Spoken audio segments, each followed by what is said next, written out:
e Bibli te uiba tamik. Umaha ijaji wiwita te singochaka. Wache ijaji wiwita Pierre, Merrick. I'm a member of the Omaha tribe. I'm 59 years old this year, and grew up here partially at this school and partially at my hometown in Macy. I believe it was 1963 when I first came here to school, and at that time I had 2 older brothers and an adopted sister going to school here too, and it was only from the 1st grade to the 8th grade, and there's during them years, I learned, we go to church, get up, go to church every day, and sometimes twice a day, and spoke Latin. These were things that kind of, today I can't. I can hear it, but I can't. And I was fortunate to have older siblings with me. A lot of the other kids that were here, were here on their own. And we stayed here from late August till, I know it was a midnight mass. After midnight mass, we were allowed to go home for Christmas if our parents come pick us up.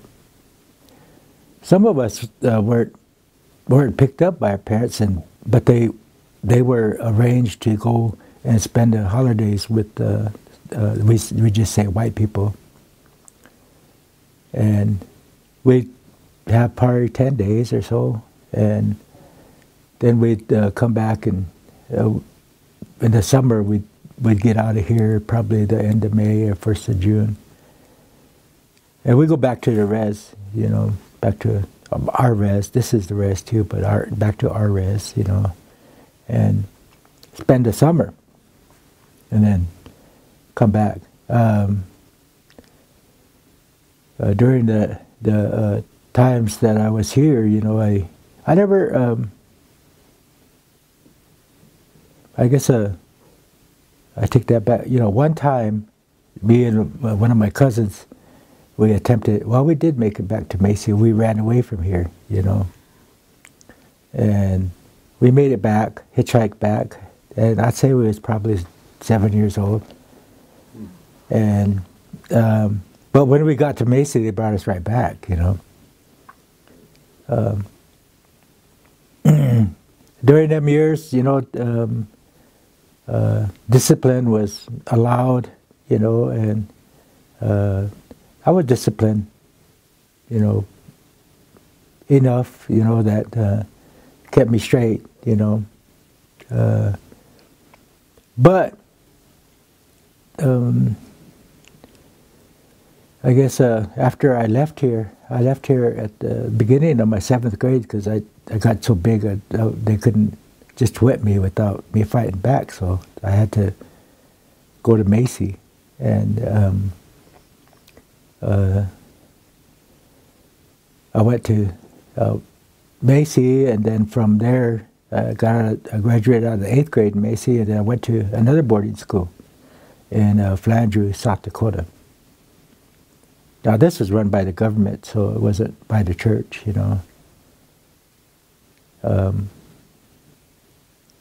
I kind of lived after I left here, I pretty much distanced myself from religion of any sort, and these were years that, my teenage years, and I went through some hardships. My mother passed away, and kind of drifted, and wasn't till not long ago, well, to me, maybe 10 or 12 years ago, that Father Dave, of course, I seen him at a basketball game, and he come up to me and asked me if I'd run a sweat for him, 4 of them, on behalf of the church. And, you know, the reason was it was like 100 years that St. Augustine's existed, and also wanted some forgiveness, wanted some resolve, you know. And I agreed to do that. You know, this was today I believe it was a major point in my life, you know, to help me spiritually. You know, I could have went the rest of my life without ever talking to another priest or sister or anybody, you know. But when I agreed to this, you know, I realized afterwards that I put myself in a real predicament, I guess, because the Sweat Lodge, you know, we teach that, you know, that's a place of healing, forgiveness. You know, it's healing. And I told Father, you know, that I couldn't speak for every child that came through here, but I can speak for myself, you know. And I found that I needed that. I needed that healing. I needed it to, you know, gain more spirituality, you know. Because if I couldn't forgive for some of the things that I carried, I didn't have no place in that circle in the sweat either. I wasn't living when I was preaching. But we had 4 sweats, and during that time I remembered all the things, good and bad. But you know what? The good outweighed the bad.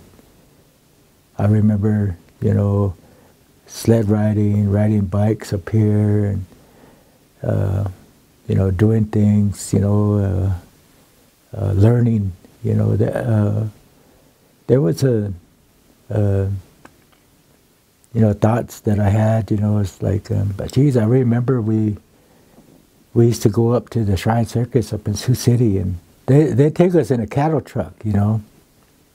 And I'd hold on to my older sister, and everybody they had a chain go across, and everybody, all the kids would hold on to that, and we got to the Sioux City, and they let the thing down, and we'd all come out in our Sunday suits, you know. We dressed up, you know. And, you know, the sisters would give us a bag of popcorn and a milk, you know, and well, I look around and see all these yellow school buses, you know, and I mean, it was full, the whole parking lot, you know. And I didn't care. I was going to circus, you know, and that's how all of us felt, you know. That part never, you know, came to me till years, you know. Mm. And I don't, you know, like I said, you know, that was, you know, you think the most powerful church in the world could have at least got us a school bus. But, you know, the happier part, the happier thoughts I had was, you know, being there, you know. And they took us to, we used to go to this place to eat. It was a nice restaurant. And, you know, that there was learning, you know, how to behave, you know. And I got to, you know, I have memories of all the sisters, you know, that were there. And, you know, culturally, at that time, there was a guy that worked here. His name was Charles Lone Wolf, and we used to call him Pee-wee. But he was a dancer and well-cultured, and those of us that wanted to, we made our own outfits. He showed us how, our dancing regalias, you know, the feathers and all that. And I remember we'd go to schools like in Sioux City somewhere, and he had a tape recorder, hit the button, and boy, us guys would take off, you know. And as far as our language was concerned, I think, you know, to the disciplinary actions and things like that that you hear about was generations before me, because, you know, by the time I went there, we were all English-speaking kids, you know. That was our primary language at home and everywhere. So I don't believe they deprived us of that, you know. When that was in 1963, you know. So I think that by the time we ended them 4 sweats, you know, I had real a changed attitude, you know, and spiritually motivated me, you know, because I knew too that, you know, it wasn't so much about finding or giving forgiveness, but by recognizing the good that I learned from being up here, you know. I had my good memories outnumbered my bad memories after I really thought about it, you know. And I think, you know, there wasn't too many of us from Macy, but there was a lot from different tribes here. And I think back, you know, it probably was a real hard job to, you know, 5, 6, 7, 8 nuns, you know, in charge of like 100 kids, you know, that's got to be tough, you know. So, but we had fresh clothes every day and clean sheets, warm bed, you know, 3 meals a day. I know a lot of my peers that were in Macy that didn't come up here were struggling, you know. And later on in my life, you know, today I still, you know, remember things when certain things are said, you know, or, you know, like my daughter, she had a son, and she said, "Dad, his name is Daniel." And I said, "Boy, that's that guy that got doing there with them lions," you know. And little things like that, you know, you never forget them, you know. But I'm grateful that I did run into Father Dave. He's my good friend today. And I even come to church a couple times, you know. So it's a good experience for me to, to have something like that, a person come into your life and help you get things unraveled that's in your, you don't want to face, you know. You care less to face it, you know. Like I said, I could have went all my life without having a word, a conversation with a priest or a sister, you know. Today, these things were lifted off of me, you know, and I told Father Dave, you know, then I said, you know,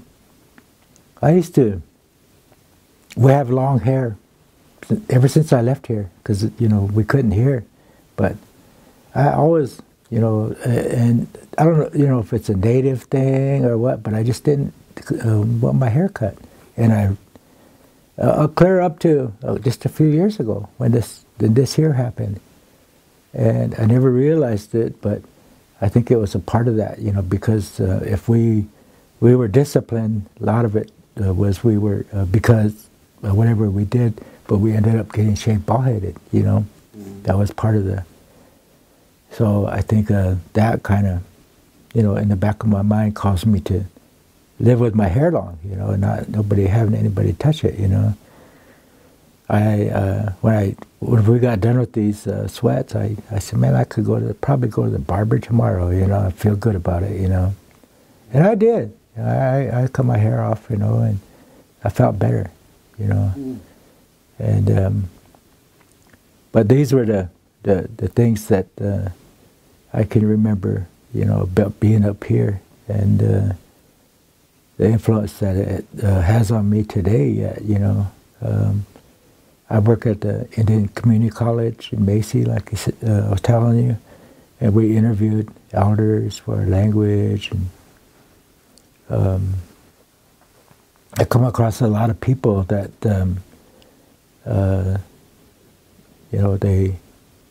I guess they have a smattering of the Christian Bible, and I'm fortunate to have more than that, I heard, people talk about the Creator, and they use the Lord's Prayer and things like that. But them there were, they're in me. That it won't take much to bring them back out. I was at a workshop with a lot of educated people, and it surprises me. And the instructor, she said, when was the first sin committed and by who? And these doctors and teachers, professors, they were like, well, we don't know. And I thought about it just a little bit, and then it came to me that who was the first suicide? Yeah, that's what it was. And I thought about the guy that betrayed Jesus after that happened. He committed a suicide. And the person asking must have been a Christian, because I was right. After that, I can't remember his name now. Judas, yeah, Judas. I just threw it out there, Judas, and I was right, But them are the things that lingered with me and throughout my life, that I guess affected me here in a good way. But as far as today, I brought my different occasions. I encourage my children to take their children to church, and they need to know that. They need to know spirituality, Christianity. They need to know about it, because it's important in our culture that we learn how to do that, how to pray, in our Omaha way, we've been praying a certain way, like with our sweat lodge, for centuries. That's why, Father Dave, Father Mark, they come to the sweat. Even Archbishop Lucas came to our sweat. Spirituality is very different, from the Catholic way of religion. So, I think we are beginning to, they're beginning to understand us more, to say, all along, we're going down the same road, maybe a different path, but to the same place, And that's why, I think Father Dave, because of the way that we do think about prayer and sacrifice, is a lot different, I guess, because we go into lodge and we make our life a little bit uncomfortable for just a little bit, for the sake of somebody else. And I always like to mention that we're in there with these grandfathers, the grandfather rock, that knows everything. Been here since before everything, and that's what we call that. And we sacrifice a little time with being hot, sitting on the ground. A little bit discomfort. For the good of somebody else. There's always a purpose for that. And because we're You know, we're poor people. We can't say, here, go see the best doctor you can. You know, here is his number. We believe in the unity of praying for one person and sacrificing that time that we're in there for one person. There's power in there, in that, when the people unite, you know. And even then, you know, I understand things like from my St. Augustine days, you know, come back to me and now and then. But I know with the Father and them, they realize that too, you know. We're not doing anything wrong here. We're stepping into a culture that already thrived and was good, you know. And I think that was part of this, you know, misunderstanding from 1700s, 1800s, you know. And I think it's our way of praying today is growing. They recommend it, and the warriors that come back from Afghanistan, you know, PTSD people, it's highly recommended today, you know. Yeah, so you know, we're understanding each other better than we did, you know, centuries ago. Mm-hmm. Today we have the same beliefs with the same desires for our children, our families, you know. Our children, we want them to be educated, you know. That goes back on my mother's side of my family. My mother was part French. Her name was Abby Laflèche, and her father was Carrie Laflèche.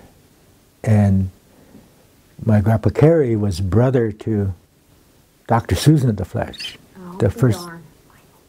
yeah, the first native doctor. Oh, wow. That was my grandpa's older sister. And then there's a couple of books out about the Oma tribe with Alice Fletcher and Francis Laflèche. Mm. That also was my grandpa Carrie's older brother. Mm. And today we have, you know, many of our grandchildren are college educated, you know, and in school right now, you know, and not just our family, but I think natives across the country, there's a lot that are in school and doing good. We never, you know, we don't know. I know there's a lot in Winnebago, here, Omaha, Santee, Punkahs, our relatives. And I think that's something that we want our children to achieve in their lifetime, you know, to be educated and also have knowledge of the Creator. You know, we want to stay with our natural way of prayer, you know, and beliefs, you know, that are, like I said, you know, the recognized all over now as something good, you know. And myself, you know, I early in my earlier years, you know, I took into the Sundance and helped lead my people, you know, in that way. And that's why, you know, I'm kind of in a position where I'm running these sweats. You know, it's like any other, you know, be a priest, you're a bishop, you know, like that. Spiritual leader. Yeah, yeah. And, you know, we do that every, we've been getting, because we're getting older and we're kind of slowing up, but we try to go in once a week, you know. Yeah, and, wow. Yeah. We built one down at Boys Town, in Boys Town, Nebraska, with Father Peter, who used to be here one time at St. Augustine's, and now he's head of the Boys Town, you know. So kind of spreading the word like that, you know, trying to keep our children, let them have some identity, you know. That's one of the more important things that we each of us, human beings, we need to, have some identity of, know who you are. There are a lot of people out there that don't have a clue, So, more recently, I've worked with our Omaha tribe. I worked as a social worker, child protection service for many years down there.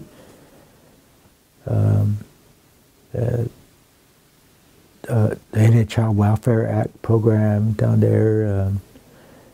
The Indian Child Welfare was something that was made federal law in 1978, giving the tribes the opportunity to retrieve our children who are taken from the homes, and because today there's grown men trying to find their identity, coming and looking for their parents, that were raised outside the reservation. Because prior to 78, we lost our children in the system, Once they were removed from us, they fell into the system, So today we're still,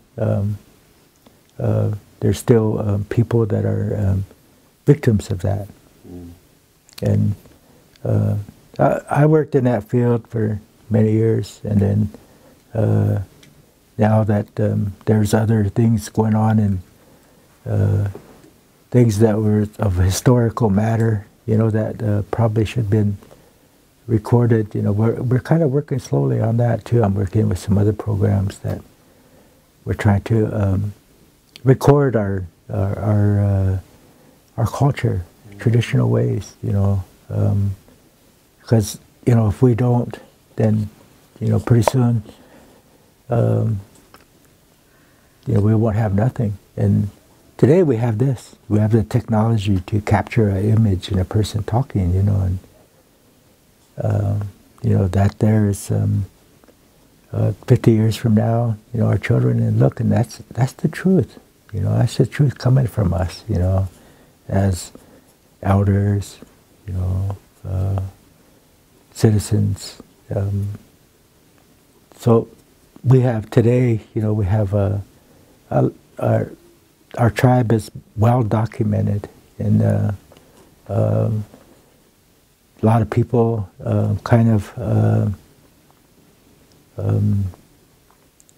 don't look at these things that have been recorded, written in books and things like that as actual facts, because they're books.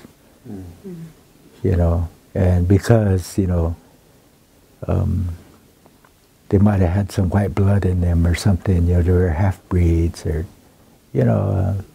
but this here, what we're doing, is going to provide, the people from coming will be able to hear what we do, what we know today, how our tribe is. We're not a big tribe, we're probably 8,000 people. Our land base is probably 29,000 acres, I think, or 30,000 acres. From the beginning, treaty was we were recognized as having like 4 million acres, in the 1800s, and today we're down to 30,000 acres. Is it Omaha just here? Are there other? No, Omahas are just south of us. Yeah, but I mean, it's just this reservation is where Omaha. That's our land base. Yeah. Yeah, but I didn't know if there was another, if you had. Oh no. Yeah, that there happened to tribes because of the government was placing them at different places. Yeah. So separating the tribes. With our tribe, we came here from the Ohio River Valley, followed the buffalo, came here. We were one big tribe. There was the Omaha, the Ponca, the Osage, the Ka, and the Quapaw. And, we split up. And the other 4 are down in Oklahoma they were put in Indian territory. We still have the northern Punkas here, though, but they came back, and that was Standing Bear back in early late 1800s, 1900s. And there are people, though.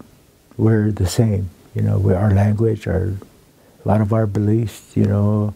So long ago, you evolve into what you are today, you know. Like with us, you know, traditions. We still have what we call our hulaga, is the circle where how we established our village, and each clan had its spot to put their tents up in this village, and there was a line that divided from the east when the sun traveled to where it went down. They called it the path of life. And then the clans, the earth clans and the sky clans, the northern part. And but you know, today, you know, I think our last buffalo hunt was like in 1880 something. The last time that we realized that the buffalo was gone. You know, we had to travel clear to Kansas to find a buffalo when they were abundant. You know, and that was our, you know, food source and everything. And when we realized that part of our life had come to an end, we had to move on. That's where my LaFleche family came about back in the 1800s, you know, and they were half-breeds, you know. Today, you know, I'm almost a full-blood Omaha, you know, but my French is pretty much gone, you know. My mother and father were both Omaha. But there was, you know, things that we did, ceremonies, traditions, customs, language, you know, that we had that today, you know, like I said, it's just a smattering of what we did really have. And one of the things that we held on to is our clanships. It's a couple of the things. I mean,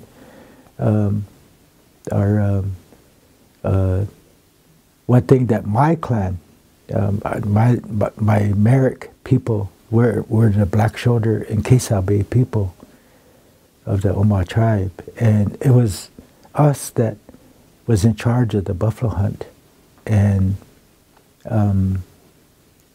we today, because there is no buffalo, I mean, back in the day, when the buffalo were disappeared, you know, I heard that they were trying to have ceremonies that needed the buffalo. So they got, we'll try this cow out. There's no power in a cow, you know. We needed that, and it's gone.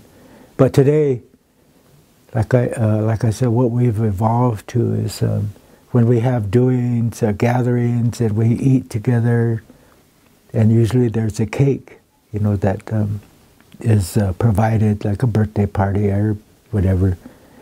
The Kesabe people, whoever's in Kesabe that's at that gathering, they come and they mark the cake, north, south, east, west. And what that means is the same as it meant before, that we were the ones that separated. After our buffalo hunt, the Kesabe people took meat to every tent. There were sometimes, you know, the warrior was gone, maybe killed, maybe just a woman, single family, you know, but the Kesabe made sure everybody had some of that harvest time, corn, whatever it was, you know. But that was the responsibility of the Kesabe. So today, when we have a person mark that cake, it's what we've evolved to. It's pitiful, you know, but we're hanging on, you know, we're hanging on. We hang on to our names, you know, our clan names, you know, and even that is getting to where there's a lot of confusion, you might say, you know. But we've intermarried outside of the tribe so many times that when that happens, you know, our tradition is that we follow our father's clan. So the world got bigger. Our women started marrying outside of that, so our children don't got clans. So you know, we're struggling. One of my aunts, that was a Kisabé woman, she told me before she passed away, my Aunt Sarah Dick, and she said, try to keep the herd together, you know. She said, name your children. You're in Kisabé. You have the right. Take care of them, you know. So I try to do that, you know, even though some of our children, you know, or their fathers might be, you know, white, black, you know, different places, you know, Mexican. But, you know, we need to, you know, either, you know, some people don't agree with it yet. There's still elders that don't. But how are we going to survive? You know, how do we keep these alive, you know? We have to. So that's kind of what we do today to keep our culture alive. Is there anything else?